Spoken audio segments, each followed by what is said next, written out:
The drunk Englishman here. Today I got a story when I did my first ride along with the police. Now you might be saying, Morris, why would you do a ride along with the police? Most people don't want to be in a damn cop car, you know what I'm saying? But I did. And I had no reason to try to be a policeman. I didn't do it because I want to be a cop. I've done plenty of illegal crap in my day. Plus I'm a damn alcoholic, as you can tell. I just wanted the experience. I wanted to see what cops actually do. So I booked a ride along. You can do that with any sheriff department as long as you got a clean record. They'll allow you to go with a cop in the car for do a whole day's shift or a night shift, whatever. And it was pretty interesting. But this was my experience. It was kind of crazy, my experience. I showed up a little tipsy. This is with the Pasco County Sheriff's Department in Pasco County, Florida. I get to the building. I check in at the police station. And I see the sergeant talking to another guy. You have to be dressed in a three-piece suit to do the ride along. You don't get a badge or anything like that. But I see the sergeant kind of staring at me at the corner of my eye, and he's talking to some other cop. And I could kind of hear them saying, what's this loser doing? He's doing a ride along? What is he, 12 years old? And I was thinking to myself the whole time, I'm thinking the NWA song, F the police, always talking to me. I'm like, yeah, shut up, you sergeant bastard. I'm just doing this for fun. I'm a spontaneous bastard. I do crazy shit like this all the time for fun. You know, who just does a ride along just for the shits and giggles of it? I do. What? He tells me to go out front and wait for a cop to come pick me up. So this bastard comes around. And he said, you here for the ride along? I'm like, yes I am. This dude, I'm no joking here. He looked like Steven Seagal.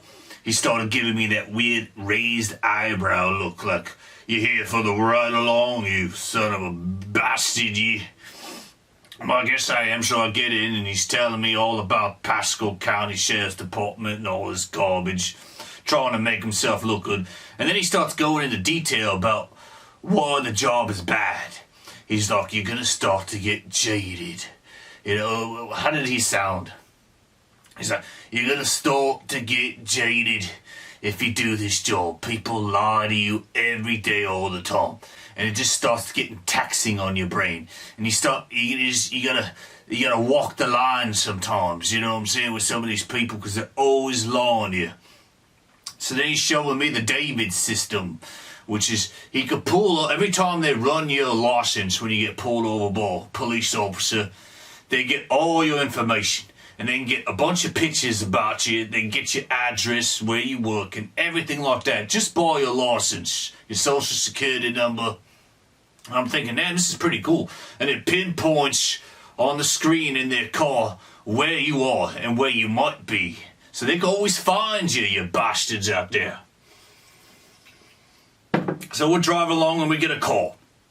It's a car accident. And he's like, damn it. I hate dealing with car wrecks, you know what I'm saying? Let's see if somebody else will pick it up. I'm like, I didn't even know you could do that. Sure enough, nobody picks it up. So we arrive at the scene. And he's like, we gotta call the state police, the state troopers, to deal with this. We could write our report. And every time a cop stops and does a report, like every time they get a call, they have to do a report about it. And he's writing a paragraph about the damn report. And he's got to be very detailed and descriptive on who he spoke to, what was said, and everything like that. So you're kind of sitting there and I'm watching this guy type. So it's kind of getting a little boring. Some girl didn't have her license or whatever, and she got her mama's car wrecked or whatever. So then we get a juicier call, and this is why I did the ride-alongs. It's a robbery. We get a robbery. So he's like, oh boy. We go to this Publix. It's a grocery store here in Florida. in case you're not aware of what Publix is. And there's a liquor store part of it. This old hag is running out the liquor store. She's like, we've been robbed, oh my God. But she sounded like this. She sounded like she smoked 15,000 packs of cigarettes just that morning. Because we started the day shift. And she sounds like this. I don't know what he looked like. It happened all so damn fast. He took the bottle of Hennessy right above me right there and bolted out the damn door. He pointed a gun at my face. I'm like, damn. So we get back in the car, and this is when I found out that this particular Steven Seagal cop was racist. Because he looks at me and he says, I wonder who did it. Bottle of Hennessy. You know, he had a hoodie on apparently. And he's like, well, who do you think he did it? I bet you, she didn't get a description, but I bet you he was black.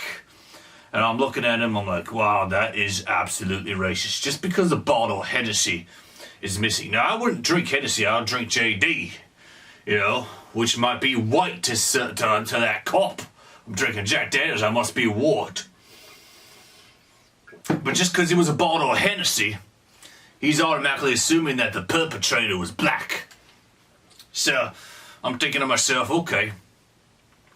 So he's getting more clues, and he pulls up fingerprints and whatnot from the counter. And he runs the fingerprints, he's like, oh, I know who this is, it's Angel. And Angel was black, so I'm like, son of a bitch. Angel was black. Then, this is the kicker about this story is, he gets the address, because the last known address that Angel was staying at. And we start driving, and then he pulls into my damn neighborhood. I'm like, you gotta be kidding me. Pulls into my neighborhood. The perpetrator that stole the Hennessy from the liquor store is in my damn neighborhood. I'm like, Jesus Christ. So then he goes to the house that he's supposedly staying at, and some white girl answers the door, and she's like, I don't know where he is. Why you bothering me with this shit? You know, he's got 2 baby mamas. He left 2 days ago. I don't know where he is. I can't tell you anything. Get off my property. She was real hostile towards us. And the cops like, damn. But this girl had vitiligo. Vitiligo is when you have a bunch of weird skin, different color variations. So he calls her Spotty. I'm like, damn, this cop is racist and rude. You know, I'm running around with a bastard here. So then we get another call in my neighborhood. I'm like, geez, I gotta move out of this damn neighborhood. And some girl stole some girl's purse, and her boyfriend at the time right now is chasing her around with a damn skateboard and wants to crack her head open. So he had to neutralize the situation. This is when he told me to stay in the squad car. I'm like, damn, I want to neutralize the situation, which too, I hate guys that are trying to beat women. I want to crack this bastard over there with his damn bottle. You know, I was getting pissed. I want to see some action here. That's why I did this ride along with the police. So then we go to this other house after he neutralizes that situation, calls another cop to transport him to jail. And we get this call saying that this old man is missing. So we arrive at the house, and his old lady's telling us, I don't know where he went out, never returned, and blah, blah, blah, blah, blah. He should be somewhere, I don't know. So we check the hospitals. We go to the hospitals, this guy's butt was kicked. He's got 2, maybe 3 black eyes. He's got black eyes all over the place. He was worked. He was definitely worked, folks. And he's trying to tell us now, don't tell my wife, but I was trying to pick up a hooker, okay? And this black guy beat my ass. I guess it was his pimp. And he got worked. He got worked, but he doesn't want his wife to know. And the cop's like, just give me the name of who beat your ass. And we won't tell your wife. We just talked to your wife. We didn't say anything. We didn't mention where you were, anything. Because she didn't know and we didn't know. We just saw to check the hospital's records. Which was a smart move on this cop's part. There's a lot of thinking that goes along with the police work. And a lot of detective work, even though you're not considered a detective, you kind of are. And I found that very interesting. But just seeing this guy all beaten and he was scared of his wife just made me sad for him. It made me want to pour a drink. So we're done with that. He gets the whereabouts of the guy that beats his ass and he's starting to speed. He's like, when you gotta go, you gotta go. We're allowed to speed. And he starts revving the engine. And he's going about 10 more miles over the speed limit. And I'm thinking to myself, I go about 20 miles over the speed limit. You need to step on it, buddy. But I didn't want to say that to a police officer. So we're chatting and chatting. We're speeding and speeding. And all of a sudden he's like, you know, what makes you want to be a police officer? And to be honest, buddy, I told him, I don't know. I just want to protect and serve, which was absolutely bullshit. I was just along for the ride trying to have some damn fun. At the end of the night, it was a 12-hour shift I did with this bloke. At the end of the night, he wished me nothing but the best. He says, I hope you pursue your dreams of being a cop, and I'm chuckling inside. I'm like, no, I don't want your job, buddy. But it was very nice, other than being a racist bastard and making fun of people. But the main thing I'm saying is cops are jaded people. They have to deal with liars all the time. They have to deal with all kinds of crap. So give cops a break, is what I'm trying to get to the point of this video. They have a very tough job. There's more to it, like I just explained in this video, than people think. But these police officers are risking their lives every day to save you. Give these cops a break. They're not all bad. They're not all racist. This guy kind of was.